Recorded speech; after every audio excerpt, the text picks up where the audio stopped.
আমি একাধিক জেনা করেছি, এখন আমার আল্লাহর কাছে ক্ষমা পাবো কি করলে? আল্লাহ তাআলা রহম করুক।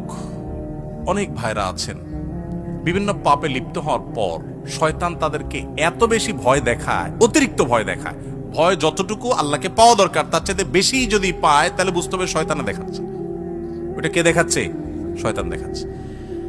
আপনি কোনো গুনাহে লিপ্ত হয়েছেন, যে কোনো গুনাহ, পৃথিবীতে এমন কোনো পাপ নাই যেটা মাপ চাইলে মাপ হয় না। এমন কোনো পাপ, এমনকি শিরকও নাই। শিরকের গুনাহ যদি করার পরে মাপ চায়, তওবা করে, মাপ হবে না? হবে না?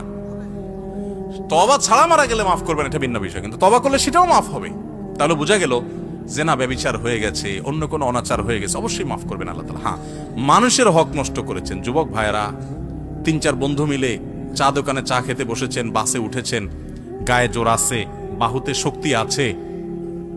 আমি এই জন্য বলি, 4-5 যুবক ছেলে ফেলে যখন চার দোকানে বসে তখন ওই টিবয়কে ডাকার টোন কিন্তু পাল্টে যায়। একা একা গেলে বিড়ালের মতো বলে, মামা 1 কাপ চা হবে? আর 4-5 জন গেলে কি বলে? এবারে চা দে। কথা কানে যায় না? কতক্ষণ ধরে বসে রয়েছি? কারণ আশপাশে বন্ধু বান্ধব চা আছে, শরীরে একটু ভাব আসছে, তাই না? আহা, এই মাস্তানি, এটার বিচার হবে, এটার বিচার হবে। দুনিয়াতে সে বেচারা বিচার পাবে না, কিয়ামতে বিচার।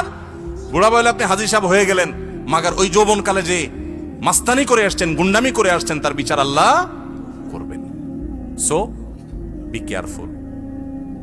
এই যৌবনকে পাগলামি করে নষ্ট করবেন না, ঠিক আছে তো? ইনশাআল্লাহ যে কোনো অন্যায় করে আল্লাহ কাছে মাফ চাইলে মাফ করবেন, কিন্তু মানুষকে ওই যে ধাক্কা দিয়েছেন, গালি দিয়েছেন, অধিকার নষ্ট করেছেন, হক মেরেছেন, এগুলো কিন্তু আল্লাহ মাফ করবেন না। সাবধান।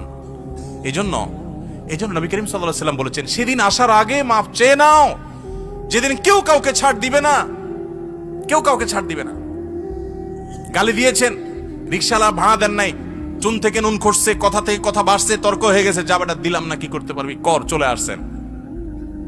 এটার ছাড় কিয়ামতের দিন হবে না। নবী সাল্লাল্লাহু আলাইহি ওয়াসাল্লাম বলেছেন, দুনিয়া থাকতে এগুলা মিটমাট করো, এই মামলা নিষ্পত্তি করো, তার হাত পায়ে ধরে মাপ চেয়ে এটাকে শেষ করে যাও। কিয়ামতের ময়দানে কেউ কাউকে ছাড়বে না।